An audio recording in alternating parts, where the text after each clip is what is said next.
May sari-sari store ka.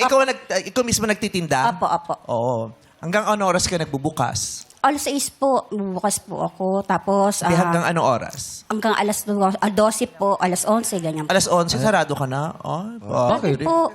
Magiinuman pa kami, sarado. Hindi, may tinda pang beer. Yun ang pinaka-bad trip sa barangay, di ba? Oo. Yung ang akin yung nagsasara, kailangan pa namin pumili ng 7-Eleven para Malayo magbumili pa, lang no? ng yelo lang pupuntahan namin, punta pa kaming kanto. Oo. Di ba? Huwag kayo nagsasara agad. Okay, chichirya. Sana pag may mga ganyan kayo negosyo, iniisip nyo rin yung mga bisyo namin.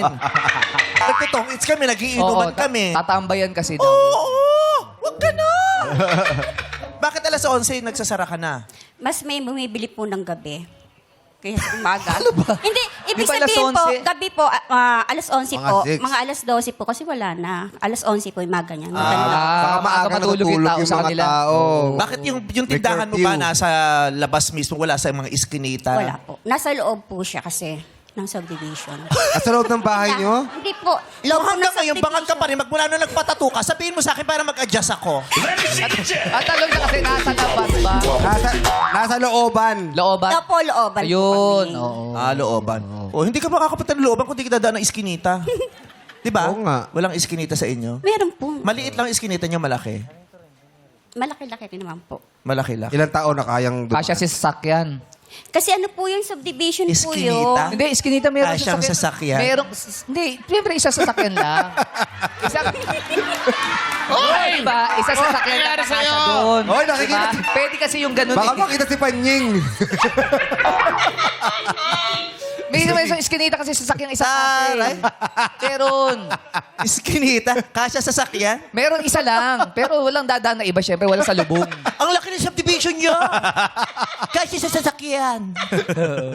Kasi yung iskinita namin dati sa Tamuting maliliit lang. Maliliit lang. Oo. Minsan 2 tao lang ka. Tapos talaga yung mga bahay, dingding lang pagitan. Tapos parang isang Dikit-dikit tipa talaga. nga lang yung, o 2 tao lang ang pwedeng maglakad ng sabay. Ganun ang may iskinita. As Correct. in, maliliit Tapos, lang talaga. may bato-bato Tapos, lang. kaya ang liit ng bahay. Oo. Kaya pag may patay doon, hindi naman kasya yung kabaong sa Oo. loob. Nasa Sa labas labas. pa yun. Kaya pag Lalabas uuwi ka, na. kahit di ka naman nakikiramay, makikita mo yung patay, gaganyan ka. Sis po. Papapanaginipan mo pa yun. Papapanaginipan. Hihingi ka talaga ng tawa dun sa patay kasi itatagilid mo siya, padaan lang, itatagilid mo Wala yung patay, talaga. gagawin mo na yung patay. May nagsusugal pa ron. O may nagsusugal pa, ha? May inis pa yung sugal kung heater siya, tapos i-excuse ka. Ang hirap dumaan. Oo, kaya yung mga patay sa amin, minsan di na hinihiga, itinatayo na lang. Masikip, tumambay ka muna dyan, nakagano na sa dingding yung patay. Oo, tapos 30 days na hindi pa nililibing. Tagal naman na. Kaya laki daw nung tong eh. Sayang din. Oo, sayang Parang pa naman nililibing. yun.